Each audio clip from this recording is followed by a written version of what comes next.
Welcome again to Joe's Stunner Boxing.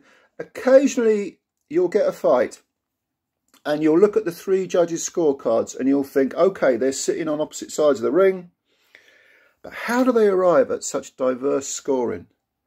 And such was the case with the fight between MERCITO GESTA and JOSEPH DIAZ. It was won by Gesta on a split decision, and the scores were in favour of the two for Gesta were 97-93 and 99-91, and Pat Russell had it 98-92 for Diaz. I had it 97-93. So I was in agreement with one of the judges. But this was the type of fight where, even though I thought Gesta clearly won it, you could just sense something bizarre was going to happen with the judges. That there was going to be some weird twist. Or I actually thought Gesta might get robbed. And he would have been robbed if this had gone to Diaz.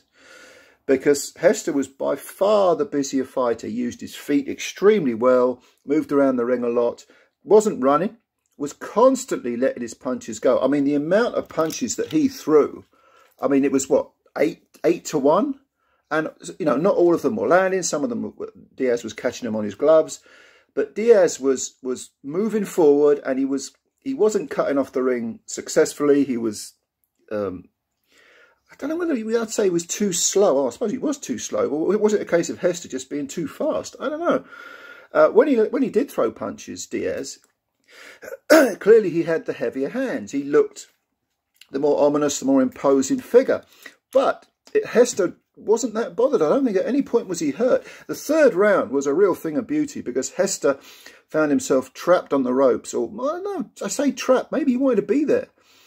But Diaz and Gesta were just unloading on each other. And Gesta, with his back to the ropes, it was, for the first time, Diaz was letting his fists go and was having a lot of success. But Gesta was matching him for work rate. I thought Diaz got the better of it in that round, but it was a really entertaining, really exciting round for Joseph Diaz. But the other rounds, most of the other rounds, at least until, say, the last 2 or 3, Gesta was just outlanding, outboxing, outspeeding Diaz. Diaz was moving forward, trying to cut the ring off, landing the heavier individual punches, perhaps. But Gesta was winning them. Like I say, I had it 97-93. I could have lived with a 96-94, maybe. But there's no way on earth Diaz won this fight. And yet on one of the cards, 98-92. Very, very strange. Anyway, the right guy won. And, excuse me, this fight was, I wouldn't say it was wildly entertaining, apart from that third round, which was brilliant. But it was quite absorbing because you always felt that, you know, it's only a 10-rounder. So was Gesta going to run out of steam? Was Diaz going to start cutting the ring off more successfully? What was going to happen? There was always that feeling that Diaz might close the gap and start letting his hands go. And had this been a 12-rounder, would have been more interesting.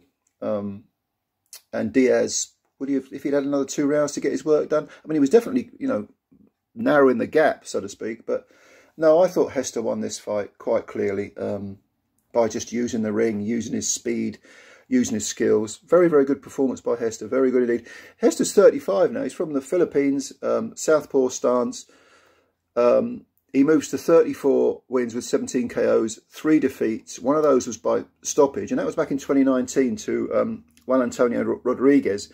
And then he had a technical draw with Carlos Morales the same year, and then he took 3 years off. But then he's had 2 fights since then. He had one in 2022 where he beat Joel Diaz Jr. on points, which I think at the time was considered to be a bit of an upset. And now he's beaten Diaz, which it was an upset, a big upset.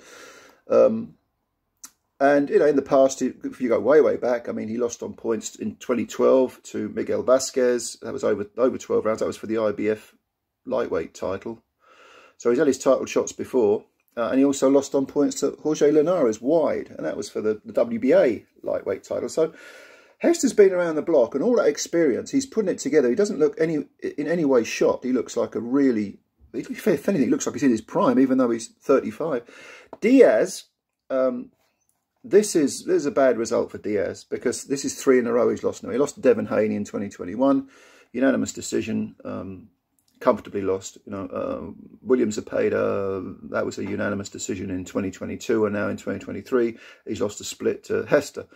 So he's now slipped to, you know, 32 wins with 15 KOs, 4 defeats, all on points and 1 draw.